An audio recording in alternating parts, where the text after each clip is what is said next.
Assalamualaikum warahmatullahi wabarakatuh. Halo semuanya teman-teman, selamat malam, selamat datang kembali di channel kesayangan kita, channel Ilo Ekstrim, dan masih bersama saya Ilo dimanapun teman-teman berada. Semoga teman-teman selalu dalam keadaan sehat walafiat tanpa kekurangan satu apapun dan dimurahkan rezekinya. Amin, amin ya robbal alamin. Dan pada kesempatan yang baik ini saya akan membawakan satu kisah dari penulis favorit kita yaitu Jenar Moksa. Kisah-kisah dari Jenar selalu keren ya teman-teman ya. Dan untuk kisah malam ini akan menceritakan tentang seorang pemilik showroom mobil yang ada di Margomulyo, Surabaya, Jawa Timur. Waduh, ada nggak teman-teman yang dari Margomulyo, Surabaya nih ya? Dan kira-kira misteri apakah yang ada di sana? Oke, sebelum kita masuk ke dalam kisahnya, buat teman-teman yang mungkin belum subscribe channel Ilo Ekstrim yuk, bisa diklik dulu tombol subscribe-nya. Jangan lupa untuk lonceng notifikasinya juga dinyalakan agar teman-teman selalu mendapatkan notifikasi dari konten-konten yang akan kami upload selanjutnya. Untuk channel Ilo Ekstrim kami upload setiap hari ya teman-teman ya, setiap malam jam 7 malam waktu Indonesia bagian Barat. Gak pakai berlama-lama lagi, pasti udah gak sabaran kan untuk masuk ke dalam kisahnya. Kita langsung saja masuk ke dalam kisahnya. Buduk horor. Misteri showroom mobil di Margomulyo, Surabaya. Malam itu, hujan turun deras disertai petir di kawasan pergudangan Margomulyo, Surabaya. Di sepanjang jalan besar itulah berdiri dua showroom mobil second saling berhadapan. Showroom pertama tampak megah dan modern, lampu-lampunya menyala terang. Kaca depannya bersih dan mengkilap, memamerkan deretan mobil mewah yang berjajar rapi di dalam ruangan berpendingin udara. Sementara tepat di seberangnya, berdiri showroom lama yang terlihat muram dan sepi pengunjung. Rumput liar mulai tumbuh di sela-sela paving halamannya. Beberapa spanduk promo yang tergantung di depan bangunan itu sudah robek, diterpa hujan dan angin melewati tahun. Dan pemilik kedua showroom itu lebih dekat daripada saudara sendiri meski tidak memiliki hubungan darah. Mereka adalah Dimas Hartawan, pria asli Surabaya yang pandai bergaul penuh ambisi, serta Rudi Saputra, perantau asal Lampung yang dikenal keras bekerja dan sangat ahli urusan mesin. Mereka sama-sama bekerja di sebuah bengkel mobil besar di Surabaya yang khusus menangani mobil-mobil tabrakan dan kendaraan leasing bermasalah. Dimas, sebagai service advisor sekaligus pencari unit, ia pandai berbicara dengan pelanggan, lihai membaca kondisi pasar, dan cepat akrab dengan orang baru. Sedangkan Rudi adalah kepala mekanik di bagian overhaul mesin dan perbaikan rangka. Tangannya terkenal dingin, mesin mobil separah apapun seringkali bisa hidup kembali setelah disentuh olehnya. Karena itulah, banyak montir junior segan sekaligus kagum pada kemampuannya membongkar mesin hanya dari suara kasar yang terdengar beberapa detik. Selama bertahun-tahun, mereka bekerja siang malam di bengkel itu. Gaji bulanan, uang lembur, hingga bonus proyek sedikit demi sedikit mereka sisihkan demi menabung modal usaha. Sampai akhirnya, keduanya sepakat keluar dari pekerjaan dan membangun bisnis patungan.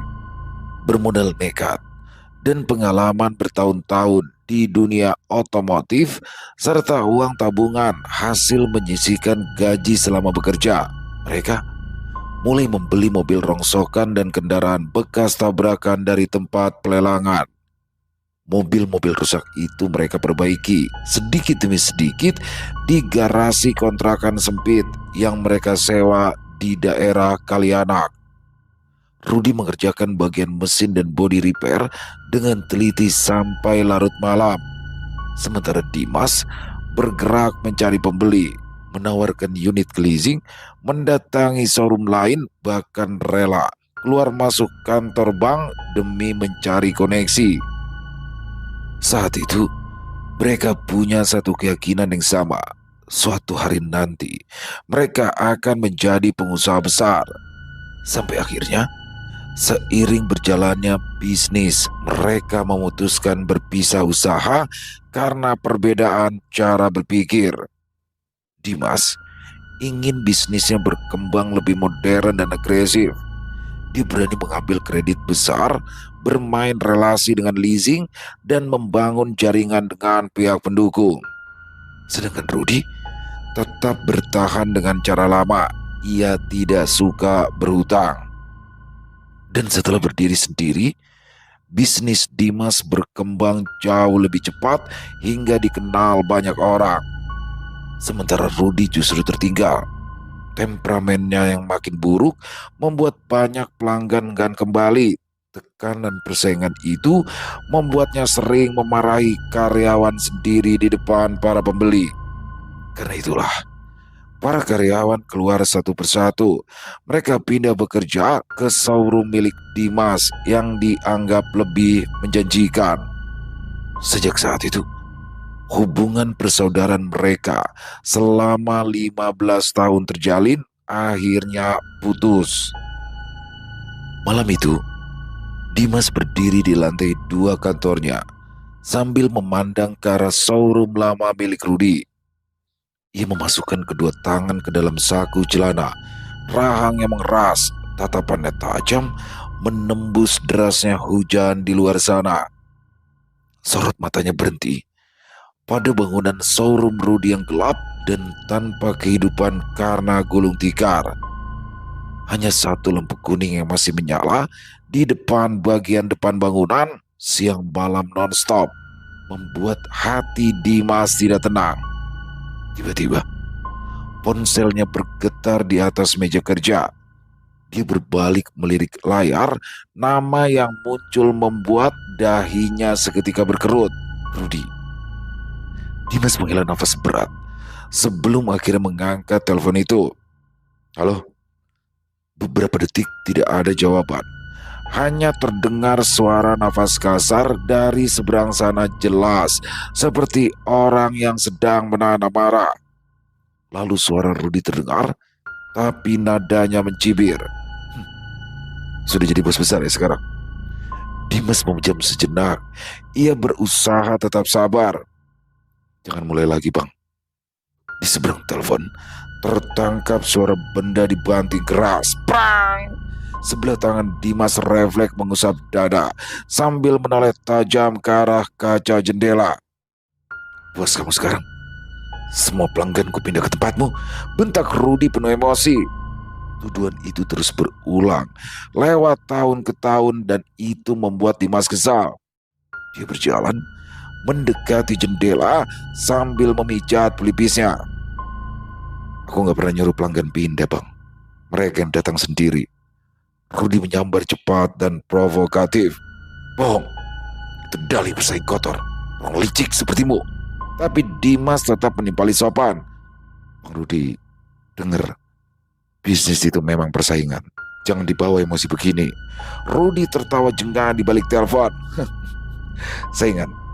Oh, jadi kau sudah lupa? Siapa yang mengajari kau main mobil dulu? Lupa, ha? Dimas mengepalkan tangan kuat, suaranya sampai gemetar. Aku gak pernah lupa, Bang, soal itu. Sampai detik ini, alih-alih melunak, Rudy justru menuduh. Tapi kenyataannya, setelah kau kaya, kau injak aku sampai mampus, dasar licik. Ya, kemarahan Rudy bukan tanpa alasan. 2 tahun lalu, istrinya, Ratna, yang sedang mengandung 5 bulan ditemukannya meninggal tergantung di pintu dapur di rumah mereka.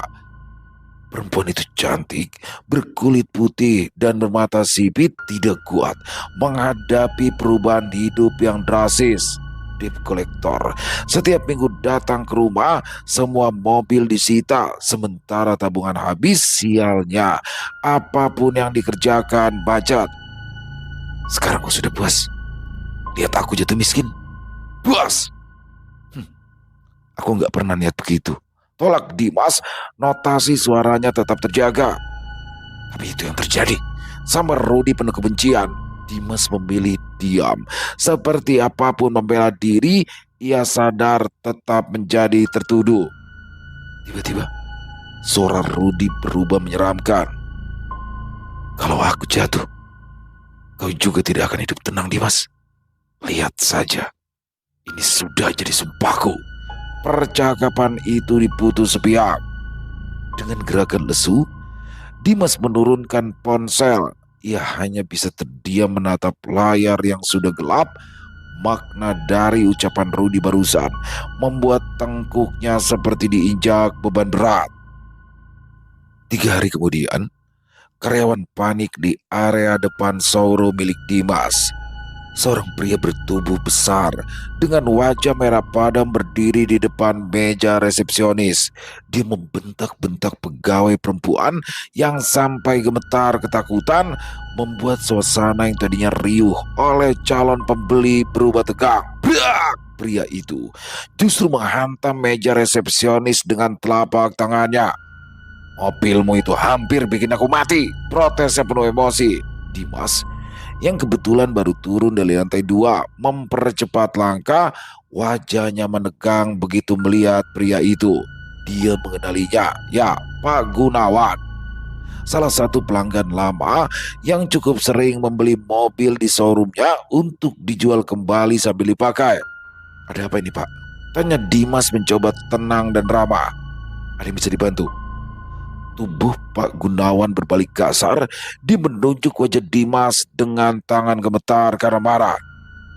Rem Pajero yang aku beli minggu lalu itu blong di jalan tol. Anak istriku hampir mati semuanya. Belum sempat Dimas bereaksi, Pak Gunawan melanjutkan. Aku nyaris nabrak pembatas jalan. Kalau nggak sigap banting setir, keluarga aku sudah jadi mayat. Seketika, pelanggan yang sedang melihat-lihat mobil mulai sibuk dengan asumsi di dalam kepala masing-masing setelah mendengar akar permasalahan keributan itu. Paham situasi tak menguntungkan, Dimas mengalah. Dengan profesionalnya ia menenangkan. Pak, kami minta maaf ya, Pak.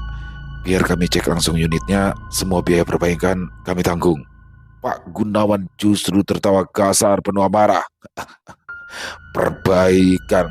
Kalau kecelakaan itu kami mati semua gimana? Ha? Tak ada yang menduga. Pak Gunawan melangkah maju. Dia menabrak tubuh Dimas sambil membentak. Dulu, showroommu itu terkenal bagus. Sekarang mobil-mobilmu malah bikin celaka orang. Tubuh Dimas terdorong mundur beberapa langkah. Ia mengatupkan rahang menahan emosi. Dadanya mulai sesak karena menjadi pusat perhatian semua orang, tapi tetap profesional bicara. Pak Gunawan, tolong tenang dulu. Tenang, tenang katamu. Buak! Sebelah kaki Pak Gunawan menendang sisi kabin mobil Avanza yang ada di samping sampai penyok. Sebelum Dimas bereaksi, Pak Gunawan menunjuk ke arah luar, tepat ke arah showroom milik Rudi yang sudah gulung tikar di seberang jalan saat bicara. Kau bisa menyusul mati seperti showroom di depan itu. Lihat saja. Ucapan itu membuat wajah Dimas berubah kaku.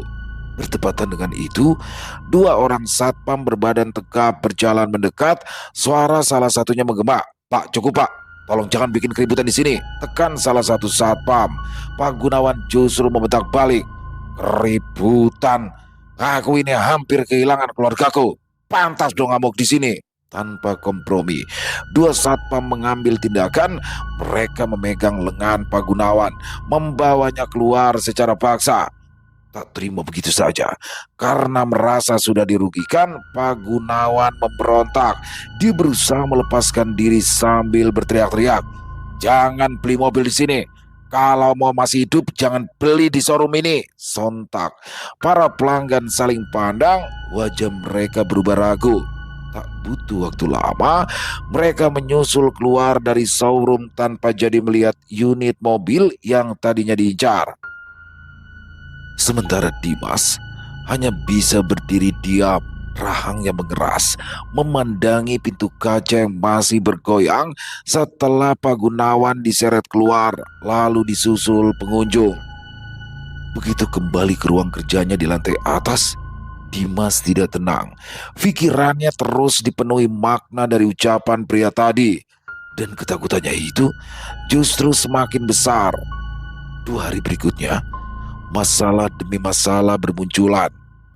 Satu unit Fortuner milik pembeli mendadak mati sendiri di tengah jalan tol Surabaya Gresik tanpa sebab yang jelas. Keesokan harinya, sebuah Innova diesel yang baru terjual seminggu tiba-tiba mengeluarkan asap tebal dari kap mesin sebelum terbakar seusai mengisi bahan bakar. Sialnya, pemiliknya tewas.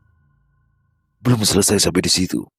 3 hari kemudian, seorang karyawati pembeli mengalami kecelakaan parah setelah mobil sedan yang dibelinya kehilangan kendali saat melaju di tikungan basah menuju kantor. Padahal menurut hasil pengecekan bengkel, kondisi mobil itu sebelumnya tidak memiliki kerusakan fatal. Masalah demi masalah berikutnya datang beruntun, sadis, dan mengerikan. Dalam waktu singkat, nama showroom milik Dimas hancur. Kolom ulasan Google bisnisnya dipenuhi komentar pedas dari pelanggan yang kecewa. Akun media sosial showroomnya juga mulai dibanjiri keluhan serta cerita kecelakaan yang janggal dan mengerikan dari para pembeli, membuat setiap unggahan mobil yang dipasang di marketplace langsung diserbu komentar bernada peringatan dan mencurigakan, dan berhasil merusak reputasi yang selama ini dibangun oleh Dimas. Orang-orang percaya bahwa showroom miliknya bukan lagi sekedar tempat jual beli mobil bekas, melainkan tempat membawa petaka. Membeli mobil di situ sama saja membawa pulang malaikat maut. Hari berganti minggu, lalu bulan terus berganti. Masalah di showroom Dimas bukannya membaik, malah semakin kacau. Komplain pelanggan terus berdatangan. Sebagai pemilik showroom terbesar di kawasan Margomulyo, Dimas tak bisa tinggal diam. Ia turun tangan sendiri mengurus semuanya, mulai dari mengecek laporan penjualan, menghitung kerugian, menghubungi leasing, sampai menghadapi pelanggan yang marah-marah menjadi rutinitasnya. Seperti pil pahit yang mau tak mau ditelan mentah-mentah. Sebab jika reputasi showroomnya makin jatuh, maka bisnis yang dibangunnya bisa runtuh dalam waktu singkat. Karena itulah, malam Jumat itu, Dimas memutuskan lembur sendirian di kantor showroomnya. Jam sudah menunjukkan pukul 1 dini hari. Di luar hujan turun deras mengguyur sejak sore. Di lantai 2, Dimas duduk di kursi kerjanya sambil memeriksa laporan penjualan bulanan yang berserakan di atas meja kaca. Laptop di depannya masih menyala. Deretan angka merah memenuhi layar membuat wajahnya semakin tegang. Kerugian mobil retur, tagihan leasing yang mulai menumpuk, komplain pelanggan yang belum selesai. Beban itu membuat Dimas memijat pelipis. Wajahnya berubah kusut karena lelah. Kemeja putih yang tadi pagi rapi sudah penuh lipatan. Lengannya digulung sampai siku. Ia menyandarkan tubuh dengan kasar ke kursi. Kalau begini terus pasti hancur ini. Tinggal tunggu tanggal jatuhnya, gerutu Dimas. Ia meraih bungkus rokok di atas meja, mengambil sebatang lalu menyelipkan ke bibir. Tapi baru saja korek api dinyalakan, suara alarm mobil mendadak memecah kesunyian showroom. Apalagi malam-malam begini. Aneh, gerutu Dimas. Ia tersentak. Api korek di tangannya padam seketika. Keningnya berkerut bingung menoleh ke layar CCTV besar di dinding ruang kerja. Di monitor terlihat salah satu Fortuner hitam di gudang belakang. Lampu sen kanan kirinya menyala bergantian. Dalam hitungan detik, alarm mobil lain ikut berbunyi disusul kendaraan lainnya. Lampu-lampu menyala satu persatu, begitu juga dengan klakson berbunyi beruntun memekakan telinga. Jangan bilang koslet. Tebak Dimas, ia refleks meraih HT di atas meja. Joko, cek gudang belakang sekarang. Perintahnya tegas. Beberapa detik kemudian, suara satpam muda berbadan gempal itu terdengar dari HT. Samar tertutup suara hujan. Siapa? Saya lihat dulu, Pak. Dimas terus memperhatikan layar CCTV. Di monitor terlihat Joko berjalan tergesa dari pos depan sambil membawa senter besar. Tubuhnya makin kecil di lorong showroom yang remang. Sementara sesekali cahaya petir dari luar menyambar kaca bangunan lantai atas, membuat Dimas merasa tidak nyaman. Jantungnya berdegup kasar melihat Joko yang sudah sampai di depan pintu gudang belakang. Di sana Joko tampak ragu sebelum membuka pintu besi perlahan. Dan tepat saat pintu terbuka, seluruh layar CCTV mendadak dipenuhi semut, gambar rusak total. Suara desisan kasar memenuhi speaker monitor. Tubuh Dimas menegang. Seketika ia memanggil lewat HT. Joko, tidak ada jawaban. Jok, jawab aku, bentaknya lebih keras. Tetap sunyi, hanya suara kresek gangguan dari HT. Kening Dimas mulai dipenuhi keringat dingin. Perasaan tidak enak menjalar saat lampu seketika padam. Dia segera meraih senter dari laci meja, lalu berjalan cepat keluar dari ruang kerjanya. Langkah sepatunya bergema memecah sunyian saat ia menuruni anak tangga. Begitu sampai di lantai bawah, langkah Dimas berhenti, matanya menelusur liar. Suara alarm mobil tadi mendadak mati bersamaan di bekap keheningan. Tiba-tiba saja, dari arah gudang belakang terdengar suara perempuan menangis. Seketika, bulu kuduk Dimas meremang. Dia mencengkram senter semakin kuat keluar ke arah gudang. Joko, panggil begitu sampai, tidak ada jawaban. Dimas memberanikan diri melangkah jauh lebih dalam, setapak demi setapak. Brak! Pintu gudang arah timur mendadak terbuka keras dari dalam. Joko keluar, tubuhnya terhuyung-huyung, wajahnya yang biasanya garang berubah pucat. Sementara senter di tangannya jatuh ke lantai, lalu buru-buru diambil. Nafasnya memburu, jelas karena habis melihat sesuatu yang mengerikan. Pak Dimas, ucap Joko gemetar. Dimas langsung berlari menghampiri. Kenapa? Ada apa di dalam? Joko menoleh ke arah pintu gudang, bibirnya bergetar saat bicara. Di dalam, Pak. Di dalam ada perempuan, Pak. Dimas mengernyit. Perempuan? Siapa? Joko menggeleng cepat, tubuh gempalnya gemetar hebat. Saya nggak tahu, Pak. Saya panggil nggak dijawab, Pak. Mukanya ketutupan rambut, Pak. Dimas mendengus. Paling kamu salah lihat. Jangan mendadak mistis, Jok. Bukan, Pak. Bukan. Bantah Joko. Saya lihat kakinya tidak nampak tanah, Pak. Sumpah, Pak. Mulut Dimas ternganga tak percaya saat dari dalam gudang suara tangisan perempuan itu kembali terdengar lebih jelas. Pak, kita keluar aja, Pak. Rengek Joko memohon, ia refleks mundur. Namun rasa penasaran Dimas justru semakin besar. Kamu ini, aku lihat ulang sendiri. Jangan, Pak. Ya Allah, jangan, Pak. Cegah Joko, tapi terlambat.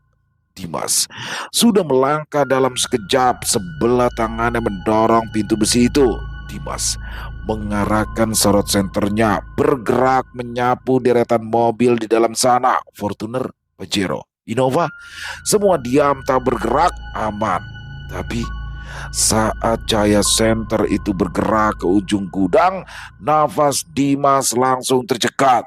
Di antara deretan mobil berdiri seorang perempuan, penampakannya jelas, memakai gaun putihnya kotor, penuh lumpur, rambutnya panjang menutupi wajah. Lalu, cak, Suara tulang patah saat kepalanya miring tertahan di pundak, lalu tangan kirinya kembali meluruskan kepala agar tegak, tapi patah lagi. Begitu seterusnya. Siapa? Siapa kau? Jawab! Tanya Dimas dengan suara bergetar. Perempuan itu tidak bisa menjawab.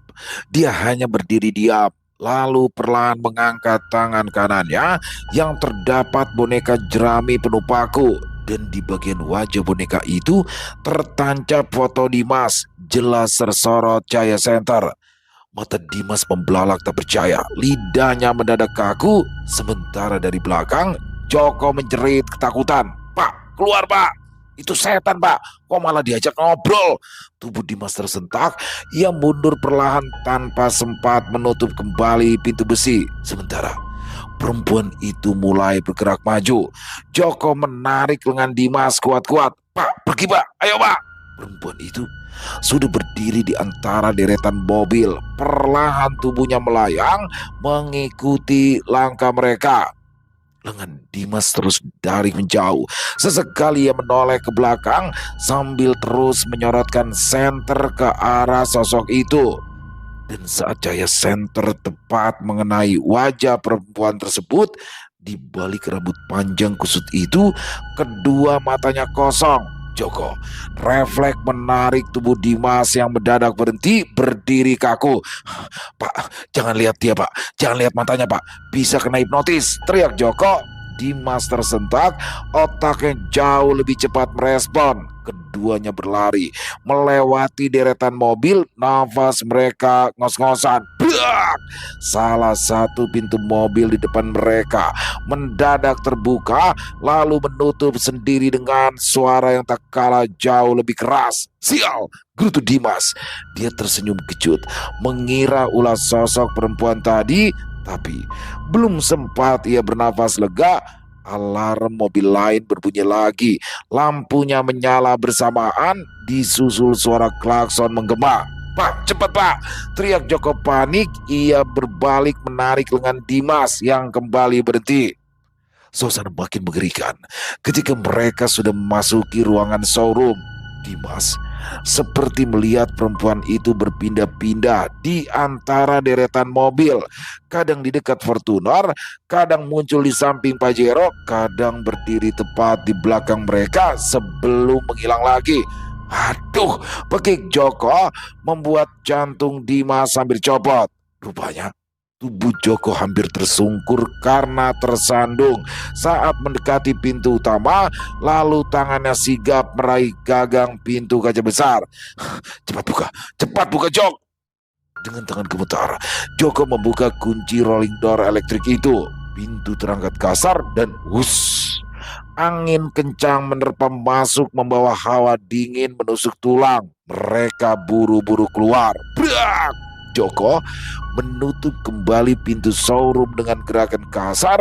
Ia menyusul berlari ke tengah halaman sambil megap-megap ketakutan. Di sana Dimas membungkuk, menopang tubuh di atas lutut. Dia mencoba mengatur nafasnya yang kacau.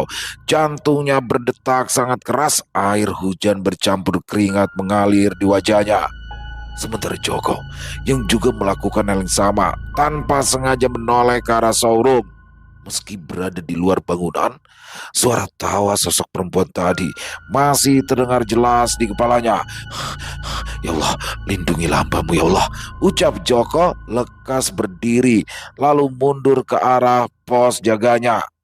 Sementara Dimas sudah berjalan cepat menuju mobil Alphard hitam miliknya yang parkir di samping. Saat ia merogoh saku celana, wajahnya berubah panik. Jancuk, umpat Dimas saking kesalnya. Kenapa pak? Cerca Joko berlari kencang mendekat. Kunci mobilku ketinggalan di atas. Suasu. Di ruang kerja pak, tebak Joko. Wajahnya menegang melihat ke arah bangunan lantai atas.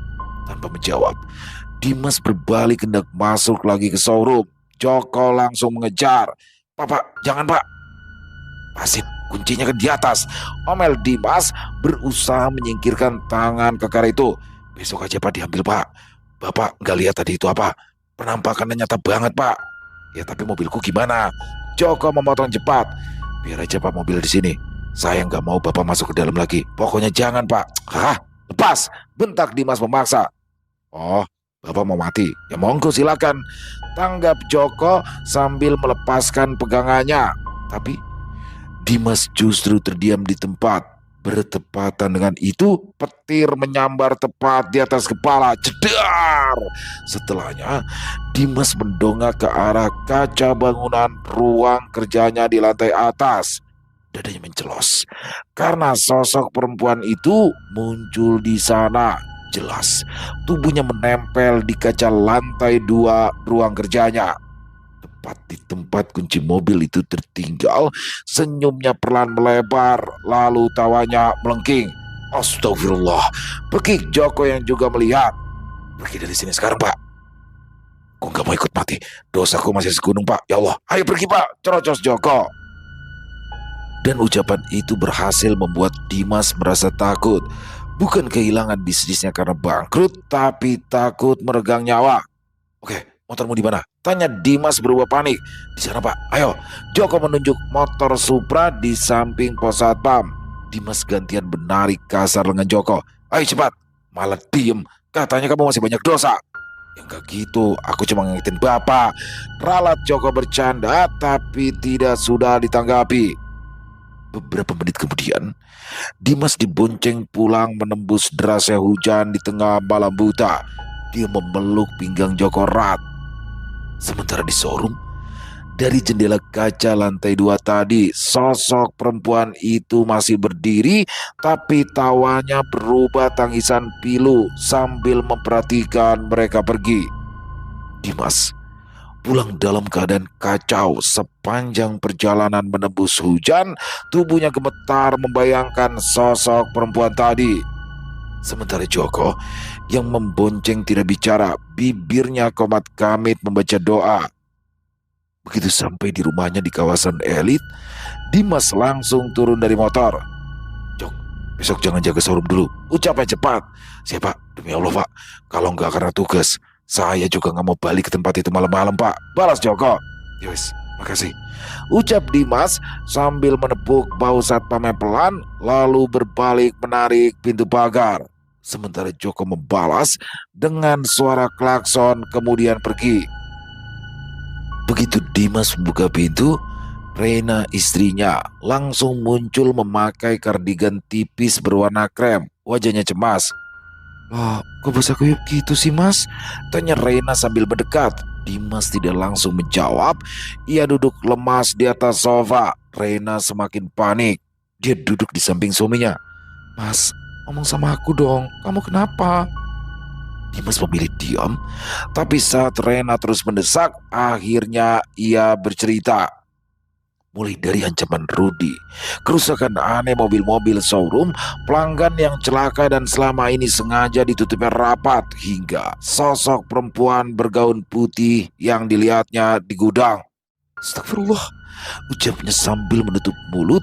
Semakin lama mendengar, wajahnya semakin pucat. Ia tidak menyangka bila selama ini ada kejadian mengerikan yang tidak diketahuinya. Dimas mengusap wajah frustasi. Aku nggak tahu ini santet atau apa, tapi semua itu mulai sejak Bang Rudi ngomong kayak gitu. Reina berpikir keras. Ia juga tahu hubungan Dimas dan Rudi memang buruk sejak lama, namun tidak pernah menyangka sampai sejauh ini. Mas, coba datang baik-baik ke rumah Bang Rudi. Dimas mendengus. Buat apa? Ya kalau memang ini ada hubungannya sama dia, selesaikan. Usul Reina. Dia berusaha menjadi teman diskusi yang baik. Akhirnya Dimas mengangguk. Oke, besok aku akan menemui Bang Rudi. Reina mengulas senyum lega meski belum tahu bagaimana respon yang akan didapat suaminya. Keesokan harinya, Dimas mendatangi rumah Rudi di daerah Sememi. Sudah hampir 3 tahun, ia tidak pernah menginjakan kaki di sana. Rumah yang dulu ramai dan hangat itu kini suram. Beberapa onderdil mobil bekas berserakan begitu saja di dekat teras. Setelah turun dari dalam mobil, Dimas berdiri beberapa detik di depan pagar sambil menarik nafas gusar sebelum akhirnya masuk. Begitu ia berdiri di depan pintu yang terbuka, bau alkohol langsung menyengat. Ruang tamu itu berantakan. Botol minuman keras berserakan di lantai. Di atas meja, asbak rokok meluap penuh puntung. Dan di sofa itu, Rudy duduk, wajahnya menunduk dalam, keadaannya kacau. Rambutnya yang dulu selalu digunting cepak kini gondrong acak-acakan, tubuhnya jauh lebih kurus. "Kau kirim apa ke rumahku, Bang?" bentak Dimas dari depan pintu. Rudy perlahan mengangkat wajah, matanya merah, lalu bibirnya tertarik membentuk senyuman tipis. "Sekarang takut? Sudahkah ya takut mati?" cibir Rudy. Brak! Tangan Dimas refleks menghantam daun pintu keras sampai bergetar. "Jangan main-main sama keluargaku, Bang. Kalau ada masalah sama aku, jangan bawa-bawa keluargaku," geram Dimas. Rudy tertawa kecil. Ia berdiri perlahan dari sofa sambil menenteng botol minuman di tangan kanan. "Keluarga ya? Keluarga? Waktu istriku mati gandir karena hutang. Kau peduli? Kau peduli?" Kalimat itu membuat Dimas terdiam. Rudy melangkah makin dekat. "Apa kau pernah datang? Apa kau datang waktu Ratna dikubur?" Dimas mengepalkan tangan, berusaha meluruskan. "Aku waktu itu di Jakarta, Bang." Bullshit, bentak Rusdi. Botol kaca di tangannya dilemparkan ke dinding. Prang! Pecahan kaca langsung berhambur. "Aku kehilangan semua karena kau," teriak Rudy penuh kebencian. "Itu bukan salahku, Bang," balas Dimas. "Tapi kau menikmati kehancuranku kan? Semua karyawan pindah ke tempatmu, semua pelanggan ninggalin aku." Dimas menggeleng frustasi. "Itu karena kau berubah, Bang. Kau sendiri yang bikin orang takut kerja sama kamu." Rudy tertawa lagi dan membuat tengkuk Dimas merinding. Dan sudut ruang tamu itu, Dimas melihat bayangan perempuan berdiri sesaat sebelum menghilang lagi, membuat bulu kuduknya meremang. "Aku udah gak punya apa-apa lagi. Kalau aku hancur, kau juga harus ikut hancur," bisik Rudy merasa ngeri. Dimas mundur selangkah, ekspresi Rudy makin berbahaya. Tanpa berkata-kata, dia memilih pergi meninggalkan rumah itu. Saat sudah berada di dalam mobil, Dimas menoleh ke ambang pintu, jantungnya berdegup kencang. Dia melihat dengan jelas sosok perempuan berambut panjang berdiri tepat di belakang Rudy, menatap lurus ke arahnya. Seketika, Dimas menyalakan mesin mobil, menginjak gas dan pergi sekencang-kencangnya. Hari demi hari terlewati. Setelah kejadian malam itu, Dimas sengaja menutup showroom lebih cepat. Semua karyawan dipulangkan sebelum maghrib, tak ada lagi yang berani lembur. Bahkan, Joko menolak jaga malam sendirian dan memilih mengajak satpam lain menemani. Malam Jumat berikutnya akhirnya datang. Bersama hujan turun deras sejak sore, perasaan tak enak membuat Dimas dan Reina tak bisa tidur. Mereka duduk di ruang keluarga sambil menonton televisi meski jelas tidak fokus. Dan tepat pukul 11 malam, suara mesin mobil menyala dari garasi. Dimas dan Reina langsung tersentak, mereka saling pandang. "Mas," bisik Reina. Telunjuknya terangkat ke arah sumber suara dari mobil Alfa tadi meraung. "Pasti gangguan lagi nih," ucap Dimas. Ia berdiri seketika, padahal kunci mobil ditaruhnya di meja rias kamar. Lalu dengan langkah cepat, ia menuju garasi diikuti Reina dari belakang. Begitu sampai, mobil Alphard hitamnya kembali menyala. Lampu depannya berkedip tidak normal, mesinnya meraung kasar seolah sedang diinjak gasnya. "Ya Allah, lindungi kami ya Allah," ucap Reina sambil memegang lengan suaminya erat. Dimas memberanikan diri, melangkah mendekat, satu langkah demi satu langkah. Dan saat ia melihat kembali kaca depan mobil, jantungnya seperti berhenti berdetak. Perempuan itu ada di dalam sana, duduk di kursi sopir, belatung keluar berdesakan dari kedua matanya yang kosong. Sementara Lehernya miring patah ke samping, menimbulkan suara tulang patah dan perlahan tersenyum ke arah Dimas. Rena menjerit, "Astagfirullah!" Tangannya gemetar menengadah, membaca doa, ayat-ayat pengusir setan meluncur. Namun sosok perempuan itu justru tertawa. Lalu tiba-tiba mobil Alphard melaju sendiri ke depan. Brak! Pintu garasi dihantam keras sampai kaca-kaca depan mobil mahal itu pecah beramburan kemana-mana. Rena menjerit histeris. Tubuhnya mendadak kaku di tempat. Ia hampir saja tertabrak kalau Dimas tidak sigap menariknya. "Awas!" Bekik Dimas. Refleks menarik tubuh istrinya menjauh sebelum tertimpa runtuhan pintu. Suara tabrakan keras itu dan kegaduhan membuat para tetangga keluar rumah. Rata-rata para bapak-bapak memakai jas hujan dan ada yang membawa payung. Begitu sampai, mereka memberondong pertanyaan. "Ada apa, Mas? Kecelakaan ya?" "Ya Allah, kok bisa mobilnya sampai nabrak gitu?" Rena menangis sambil menunjuk mobil, mengadukan tentang perempuan di dalam mobil yang matanya mengeluarkan belatung. Para tetangga saling pandang antara percaya dan tidak. Mereka mendekat dan melihat sendiri ke dalam mobil ringsek itu, tapi kursi sopirnya kosong, mesin mobil juga mati. Membuat para tetangga bingung. Mereka menganggap Dimas dan istrinya stres karena masalah bisnis, lalu bubar pulang ke rumah masing-masing. Dimas dan Rena tidak bisa tidur semalaman suntuk. Sampai pagi yang ditunggu akhirnya datang. "Mas, kita nggak bisa mas terus begini," ucap Rena. Dimas mengusap wajah kasar. "Terus mau gimana lagi?" "Kita cari orang alim, ustadz, siapapun yang ngerti soal beginian." Dimas menggeleng. "Aku nggak percaya beginian dari dulu. Kamu kan tahu. Tapi sekarang percayakan. Atau mau kalau aku sampai kenapa-napa dulu?" Sambil Rena. Dimas terdiam.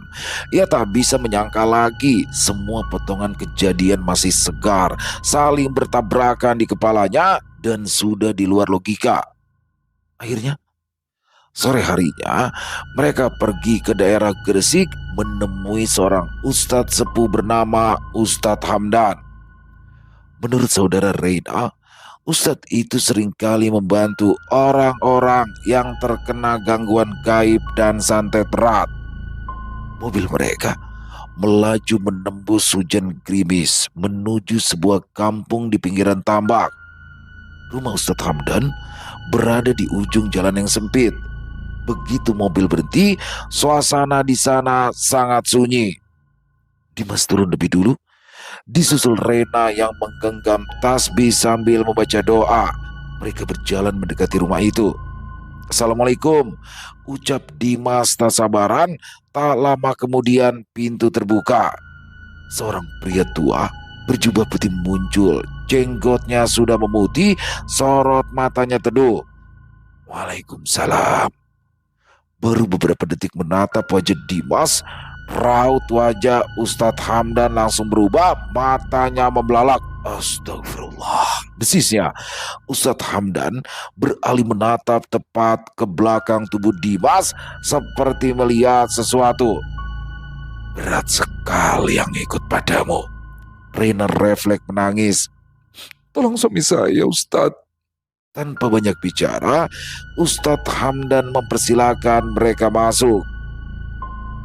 Di tengah ruangan terdapat meja kecil berisi Al-Quran, kendi tanah liat, dan semangkuk air putih.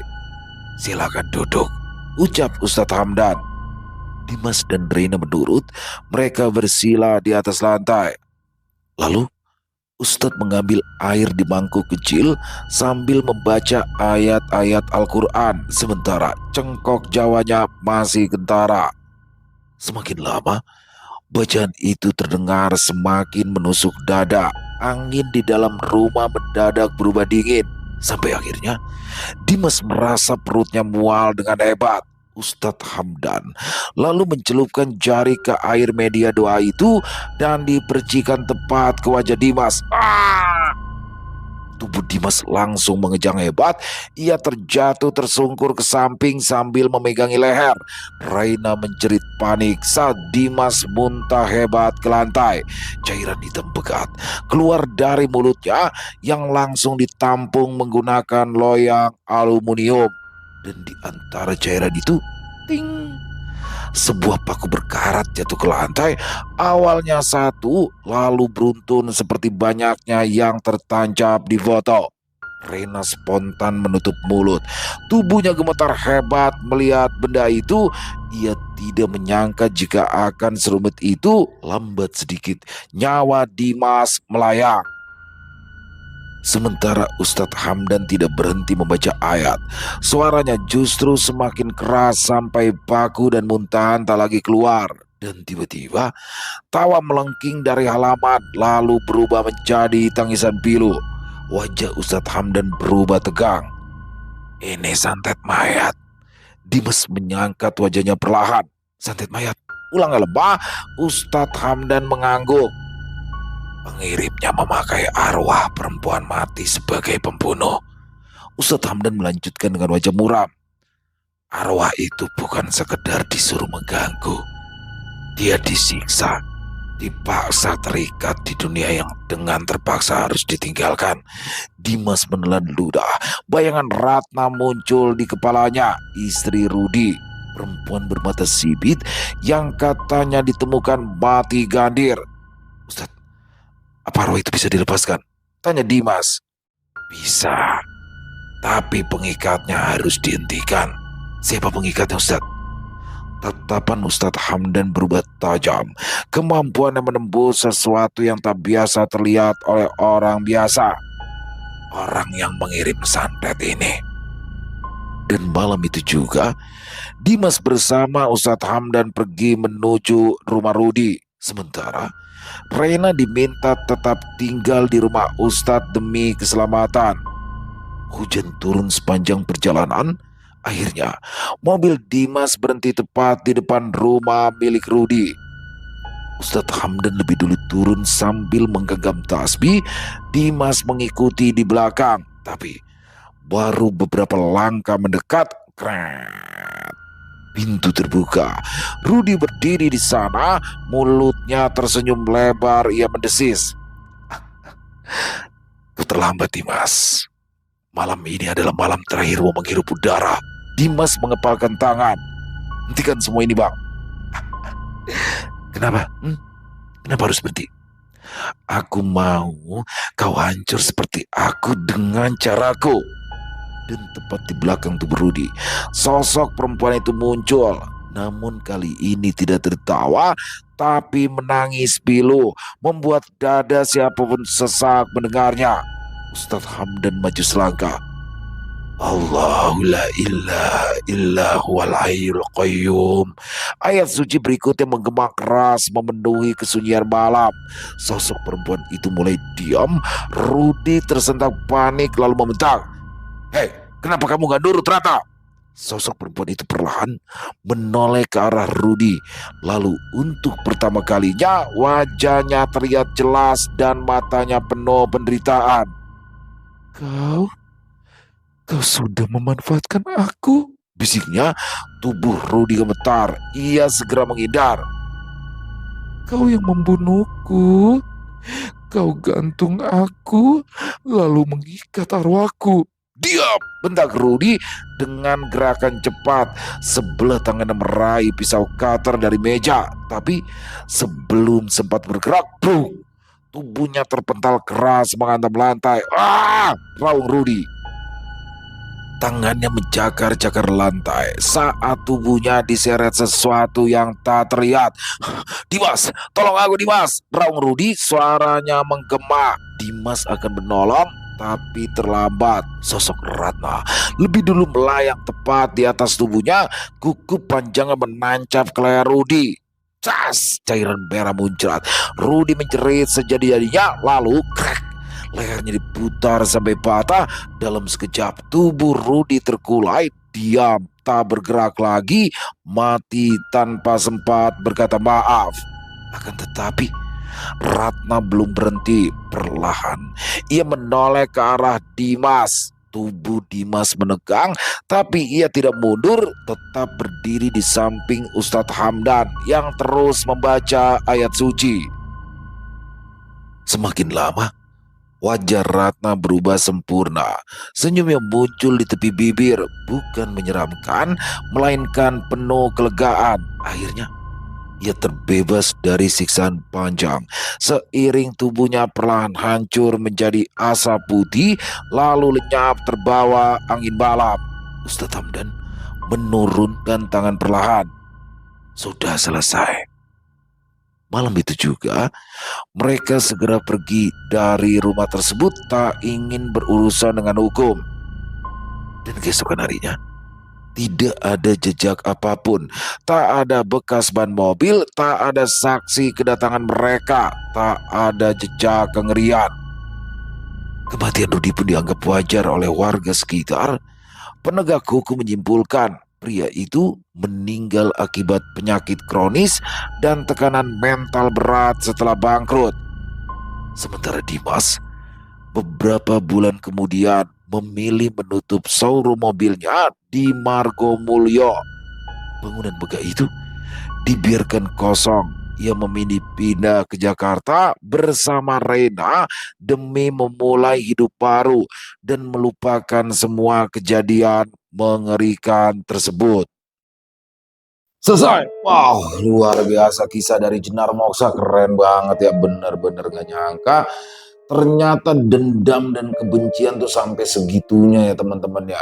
Jadi Rudi merasa dihianati ya kan, merasa disakiti oleh sahabatnya yang merintis usaha sama-sama dari nol, bekerja sama sampai akhirnya memilih untuk berpisah kongsi. Nah, ketika dia kalah bersaing di sini, dia kehilangan seperti kehilangan akal sehat, bahkan dia sampai tega membunuh istrinya lalu mengikat arwah istrinya untuk menyerang Dimas, yang mana Dimas ini lebih sukses dalam menjalankan bisnisnya. Aduh ngeri pakai banget ya. Sampai ya itulah teman-teman, apapun bisa terjadi di dunia ini ketika hati sudah diselimuti oleh dendam. Padahal kalau dalam dunia bisnis ya jatuh bangunnya usaha itu hal yang biasa ya teman-teman ya. Jadi kalau sedikit sih ini juga buat saya sih saran ya sebenarnya. Kalau kita ingin membangun satu usaha ya harus siap jatuh juga teman-teman. Kalau siap berhasil semuanya siap, semua orang siap. Tapi harus siap jatuh juga karena pasti akan ada jatuh bangun. Itu hal yang luar biasa. Yang jelas ketika berada di atas kita jangan sampai jumawa, dan ketika sedang di bawah jangan pernah menyerah. Waduh, itu lebih kata-katanya buat saya sih, bukan menasihati teman-teman ya. Overall kisahnya keren, pakai banget. Jenar Moksa, ditunggu lagi kisah-kisah kerennya. Dan semoga teman-teman semua bisa terhibur ya dengan kisah barusan para pecinta penikmat horor misteri, lebih khususnya lagi kepada para subscriber dari channel Ilo Extreme. Buat yang suka dengan videonya bisa diklik tombol like-nya, tombol jempolnya, boleh juga dong dibantu di-share ya link videonya ini ke teman-teman yang lain agar juga ikut merasa terhibur. Dan buat teman-teman yang mungkin punya komentar lain, yang mungkin punya pendapat lain tentang kisah barusan, silakan bisa menuliskannya di dalam kolom komentar, ataupun hanya sekedar saling menyapa, silakan. Insya Allah kami akan membalasnya satu persatu. Di akhir kata, saya Ilo mengucapkan permohonan maaf apabila mungkin dalam pembawaan kisahnya barusan ada kata-kata saya yang salah, ataupun ada kata-kata saya mungkin yang kurang berkenan. Saya mohon dibukakan pintu maaf yang seluas-luasnya. Sampai berjumpa lagi di konten-konten kami selanjutnya yang pasti tidak kalah ngerinya, yang pasti tidak kalah seramnya. Masih bersama saya Ilo di channel Ilo Extreme. Salam sehat, sukses selalu untuk kita semua. Wassalamualaikum warahmatullahi wabarakatuh.